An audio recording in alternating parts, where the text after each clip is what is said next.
don't forget to subscribe my channel. Hang Duk Mana.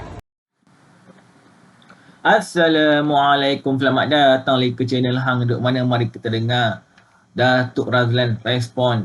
Apa kata Wan Mak Faizal? Dia cakap, Alhamdulillah telah meluluskan permohonan pindaan Perlembagaan Bersatu yang membolehkan kami mengosongkan kerusi 6 ahli Parlimen yang telah menyokong Datuk Seri Anwar Ibrahim. Langkah sebenarnya mengosong kursi-kursi mereka ini untuk pilihan raya kecil Parlimen. Okey, mari kita dengar respon daripada Datuk Razlan. Dia akan kita komen macam biasa. Sekarang ni, Datuk sebagai sosial politik, tentulah Datuk lebih mengetahui. Saya nak tanya bagaimana kedudukan apabila Parti Bersatu telah pun meminda perlembagaannya dan perlembagaan tersebut telah pun diluruskan oleh ROS. Jadi apakah kedudukan 6 ahli parlimen itu mesti dikosongkan dan sebagainya? Tolong Datuk jawab, Dok. Dia kosong tak kosong itu bergantung kepada undang-undang yang diluluskan Akta Lompat Parti. Ada cerita tentang apa ini 6 orang ahli parlimen tu, Datuk. Boleh Dok sini? Ialah macam saya cakap tadi lah. Ya. Masa ketika dibintangkan akta itu, yang pertama bacaan pertama sebelum bacaan itu kita gubal sama-sama undang-undang itu, Ya, Dok. memang tidak ada loophole pun untuk mana-mana ahli parlimen untuk mengalih sokongan kepada mana-mana pihak. Tetapi bila Bersatu ini, masa tu dia sebahagian daripada kerajaan, dia tidak setuju beberapa perkara di dalam klausa itu. Termasuklah Hamzah Zainuddin apa semua. Dia tak nak nanti partinya digelar parti lompat parti, parti katak. So bila tak nak macam tu, dia ada perkara-perkara yang dibuang. Dalam klausa-klausa tu ada perkara-perkara. Maksud dia undang-undang yang hari ini terlampau longgar. So adakah ketika ini apabila kalau undang-undang yang sebenarnya atau Kamal Tok Ijaz, undang-undang yang sebenarnya dia alih sokongan terus kena kosongkan kursi. Sepatutnya begitu. Sepatutnya begitu. Dia mengatakan untuk menyokong mana-mana pihak tanpa persetujuan parti sebagai satu collusion, dia akan dikenakan bukan tindakan automatik. Tetapi apabila Bersatu tidak setuju dengan perkara ini berlaku dan dia melonggarkan banyak perkara di dalam Akta Lompat Parti itu, so hari ini kita berhadapan dengan kemungkinan mahkamah dan sebagainya lah. Disebabkan Bersatu. Sebab dia tak yakin. Sebab dia dah tahu dia akan belilah ahli-ahli parlimen. Itu memang tugas dia lah. Itu sebab pada ketika awal kita dapat 30 seat campur 82 seat 112, ada insiden yang saya rasa semua orang dah tahu bahawasanya ada insiden yang nak membeli ahli-ahli parlimen ini daripada Bersatu. So memang dia jangkakan untuk membeli ahli-ahli parlimen ini. Itu sebab dia tak nak perkara-perkara ini secara tuntas dan ada kelonggaran di dalam Akta Lompat Parti ini. Jadi hari ini senjata makan tuan. Dia ingat itu senjata dia. Tetapi hari ini bila ahli parlimen dia sendiri yang melompat kepada tempat lain, dia dah melopong. Dia melopong. Baru nak tukar ahli perlembagaan dia. Padahal dia patut dah tukar perlembagaan dia tu lepas dah. Baru nak cakap itu, baru nak cakap ini, baru nak tuduh orang membeli ahli. Dia cakap orang beli, orang hasut ahli parlimen dia pergi keluar parti. Dia tak sedar ke yang masa Hamzah Zainuddin and the gang semua lompat parti kepada dia, apa yang dia buat? Apa ganjaran yang dia buat? Ada rakaman yang scheme of thing. Rakaman dalam mesyuarat Majlis Tertinggi dia mengatakan bahawasanya orang UMNO ni kita bagi jawatan sikit-sikit dia akan lompat lah. Itu bukan rasuah. Itu rasuah. Jadi apabila mereka ini berkata begitu, kononnya mereka ini baik ada di ahli parlimen mereka yang melompat ini dirasuah ke apa, saya pelik lah. Kan? You macam you meludah ke langit pelepuk kena ini muka kan. You angkat, you curi kita punya ahli parlimen berapa banyak. You tak sedar ke Mahathir Mohamad dia angkat ahli parlimen kita pada ketika itu. Berapa ramai dia angkat ahli parlimen kita. Jadi perkara-perkara ini bagi pandangan saya adalah perkara-perkara yang sendiri silap, sendiri buat masalah. Hari ini kononnya dia nak bergantung pula dengan Akta Lompat Parti apabila mereka ini terkena senjata mereka yang sebenarnya senjata tu kita dah ready pun untuk semua pun. Dah siap dah. UMNO ni dah fikir panjang lah. Itu pasal UMNO yang nak buat Akta Lompat Parti ni. Dah jelas dah. Tetapi bila dia tak nak ada 2-3 perkara, hari ini mungkin kita akan berhadapan dengan kes mahkamah lah. Nah, saya melihat begini, Datuk. Sesuatu undang-undang. Makan boleh makan? Memanglah suruh Datuk makan. Sampai cakap Datuk makan lah, Datuk. Apa benda lah, Datuk, saya ni. Saya melihat, Datuk, bahawa apa undang-undang apabila diwujudkan, dia bukan boleh untuk dikenakan pada yang lepas. Contohnya, Datuk. Contohlah saya katakan. Bahawa memberi suapan katakannya ini suapan politik ataupun kita katakan mencari dana politik Kalau benda itu dibolehkan, tiba-tiba lepas tu dipindah undang-undang, tak boleh. Tetapi yang lepas tu tak boleh dikena undang-undang tu.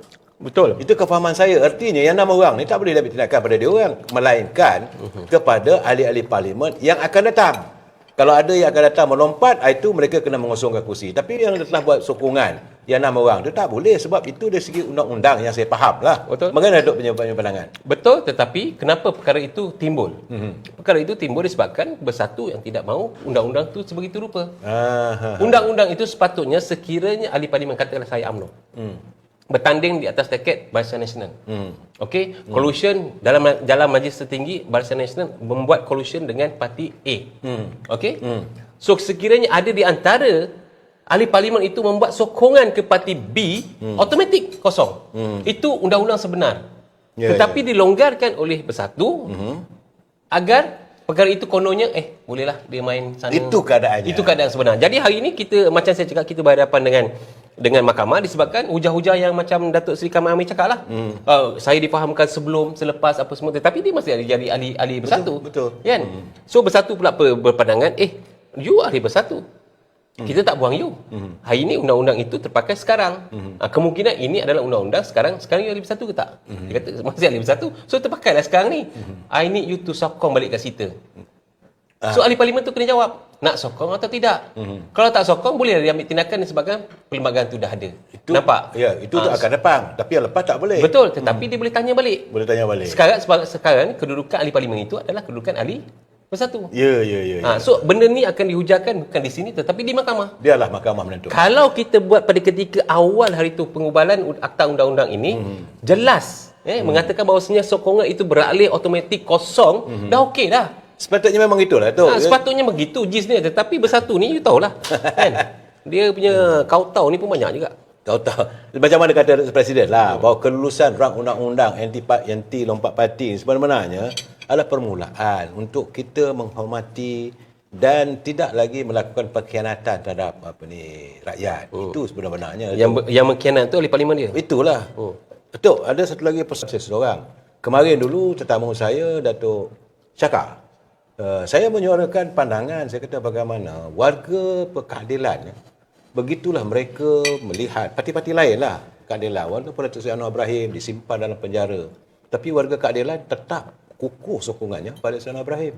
Begitu juga pada parti Lim Guan Eng dan sebagainya. Tapi UMNO dia tu belum apa-apa lagi, dah dia balun bagai naga, baru kalah sikit Datuk Najib minta berhenti, kemudian belum apa-apa lagi. Bila kita gagal untuk mendapat kemenangan pilihan raya 2022, Datuk Zahid pula disuruh berhenti. Jadi kesetiaan kita ni tidak begitu mantap sebagaimana warga parti yang lain. Boleh Datuk bagi ulasan sikit tu? Ada yang saya tak setuju. Ya. Sebab setiap parti ni ada dia punya krisis sendiri. Kalau kita kata PKR itu masih tetap setia dengan Datuk Seri Anwar Ibrahim, saya rasa itu pun tak betul. Ada juga yang ada ramai. Ada ramai yang keluar, tinggal berapa orang sebenarnya yang betul-betul memperjuangkan yang originality, memperjuangkan nasib Datuk Seri Anwar Ibrahim ni, tinggal tak ramai. Sama juga dengan DAP, ramai juga yang sekarang ni dah keluar daripada DAP. Maksud saya setiap krisis, setiap parti itu ada krisis dia sendiri. Cuma perbezaannya mereka ini tidak pernah jadi kerajaan. Jadi perjuangan mereka itu adalah nothing to lose. Dan kita pula sepanjang masa kita jadi kerajaan. So ada banyak di antara kehidupan ahli-ahli UMNO ini dah biasa dengan mentadbir negara. Dan bukan hanya di peringkat atasan, di peringkat bawahan pun ada banyak mendapat kenikmatan daripada pemerintahan negara. Kenikmatan ini bukannya kenikmatan dari segi sudut harta benda.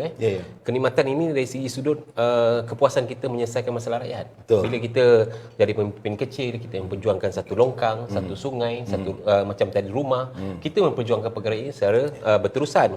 So itulah kepuasan kita menjadi ahli, menjadi pemimpin, walaupun pemimpin kampung yang mempunyai kuasa. So bila dah tak ada kuasa ni, kadang-kadang alamak aku ni tak dihormati, aku ni so diorang bukannya kadang-kadang membawa diri. So ada itu yang di bawah. Yang di atas pula, aku dah tak ada jawatan. Dulu aku ada rider, sekarang aku tak ada rider. Dah orang lain pun dia pergi sana pula. Orang ni pula, aku ni takut dia kena dakwa pula. Masa Mahathir, dia semuanya dakwa kita. Tak ada kes pun dia cipta kes. Tak ada apa pun dia cipta. Sekarang baru dia kena tapi maksudnya pada ketika itu ada banyak reason-reasonnya. Bukan hanya satu reason. Tetapi apa pun sebenarnya yang tinggal ini adalah benih-benih yang memperjuangkan UMNO daripada hati yang ikhlas. Itu yang kita kena hargai. Dan benih-benih inilah dengan sikit insya-Allah kita akan kembang semula parti kita. Sebab apa rakyat dah melihat kita cakap macam mana pun pemimpin tertinggi kerajaan mesti datang daripada UMNO. Mesti daripada UMNO. Tak pernah pemimpin di luar daripada UMNO menjadi pemimpin utama kerajaan. Betul. Seperti mana Datuk Seri Anwar Ibrahim sebelum ini adalah Timbalan datang Presiden daripada UMNO. Ya. Tuan Mahathir, walaupun dia daripada Bersatu, maksud dia adalah pemimpin daripada UMNO. Jadi UMNO ini mencipta apa pun orang cakap, pemimpin utama negara datang daripada UMNO. Kilang pemimpin negara Kilang kepada pemimpin negara. Kepimpinan negara ini, acuan dia ke bagaimana coraknya memimpin, membangunkan negara ini semua datang daripada sekolah UMNO. Okey tu. Dan ada beberapa malam yang lalu pun saya ada mengutarakan persoalan. Persoalannya apabila Datuk tadi sentuh awal tadi tentang Mak Kedum tu lah yang kata kita ni biar hidup dan sebagainya. Okey. Tak habis lagi cerita tu. Dia masih tak habis lagi cerita dia. Sebab apa? Bukan kerana masalahnya sekarang ni dia tidak berparti mana-mana. Saya bersama dengan timbalan saya saja nak tunjuk timbalan saya. Timbalan saya boleh kamera nak Raja ni, boleh nampak kamera gambar sikit. Gambar ni. Saya nak tunjuk timbalan saya. Nanti kan bini dia tengok macam tak ada kan masalah agak ni. Boleh tengok. Ni timbalan saya sebenarnya. Ni Abang Raja, Ketua Cawangan, JK UMNO bahagian. Ya, saudara, itulah seorang pemimpin yang jiwanya berjiwa rakyat, jiwanya untuk berjuang bukan sendirian. Saudara, dia tidak mementingkan dirinya, saudara. Cuma balik tadi, saya kata tu, macam contoh Datuk Seri Mat Sabu. Bila dia berbalah dengan pimpinan PAS, dia tubuh Parti Keadilan. Gentle lah. Macam Tengku Razali, tak dibenarkan masuk dalam UMNO oleh Tuan Mahathir. 1946. Dia memimpin semangat 46. Datuk Seri Anwar Ibrahim, apabila disingkirkan oleh Tuan Mahathir daripada UMNO, dia tubuh Parti Keadilan. Kemudian Mukris, dia tubuhkan Parti Pejuang. Muhyiddin pun, paling tidak pun dia tubuh juga Parti PBB. Tapi KJ ni kenapa tak tubuh parti tu? Ini persoalannya. Sepatutnya harus, kalau dah tak setuju dengan UMNO, tubuhlah parti lawan lah. Ada 2-3 orang saya tengok. Saya tak nak sebut nama tu, malas nak cerita bulan puasa ni tu. Apa pandangan tu? Mana dia ada pengikut? Saya rasa mereka tak ada pengikut. Dia tak ada pengikut. Dia lain. Bila Tengku Razali, bila dia keluar daripada... bukan keluar, dia disingkirkan. Dia disingkirkan, dia ditubuhkan semangat 46. Pada ketika itu orang dia ada pengikut. Dia ada pengikut yang setia dan dia ada penggerak politik dia. Dan sama juga dengan pada ketika itu Mahathir, dia pun ada penggerak politik dia. Penggerak politik yang mempunyai akar umbi di bawah, orang menghormati dia. Tak kira pun dia baik ke buruk ke jahat ke ni kan. Tapi mereka ni ada rangkaian yang menghormati kepimpinan dia. Mengagungkan kepimpinan cara pentadbiran dia. Tetapi saya rasa Hairy Jamaluddin tak ada pengikut. Dia tidak ada penggerak politik di bawah. Sampai bising di luar je lah. Dia bising di luar, mungkin dia ikon, boleh melihat, boleh mengatakan, boleh mengkritik segala-galanya. Kritik ni senang je. Kan?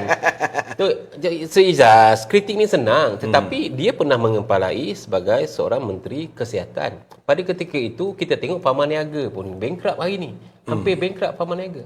Ada banyak vaksin-vaksin itu orang cakap buang begitu saja. Ventilator banyak rosak ada banyak sistem-sistem kita rosak. Tak dipakai terus. Nak komplain memang komplain senang. Kita tengok orang kita komplain semua senang. Tetapi pada ketika kita hidup kat situ, kita mentadbir sesuatu kementerian itu, apakah yang dibuat? Ada banyak juga kepincangan. Tapi kita tak naklah mencari kepincangan. Agak ada elok kalau kita cari kebersamaan untuk kita mencorak negara ini lebih tinggi, kan lagi bagus. Daripada kita nak tiap hari nak komplain itu, komplain ini. Cerita pasal subsidi lah, cerita pasal UMNO lah. Kau dah tak ada jadi UMNO, jangan sibuk pasal UMNO lah. Kan? Nak sibuk juga pasal UMNO buat apa? Okey tu, nampak. Kita komen saya satu je lah.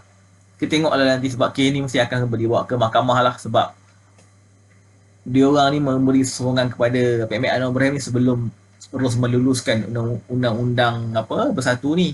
So undang Bersatu ni baru diluluskan 1 April sahaja. Apa pun kita tunggulah nanti. Kalau naik mahkamah 2, 3, 4 tahun juga nak settle ni, bukan 1-2 hari lah. Okey tuan-tuan, mari terus menyokong kerja hampa pada PMK Anwar Ibrahim. Assalamualaikum.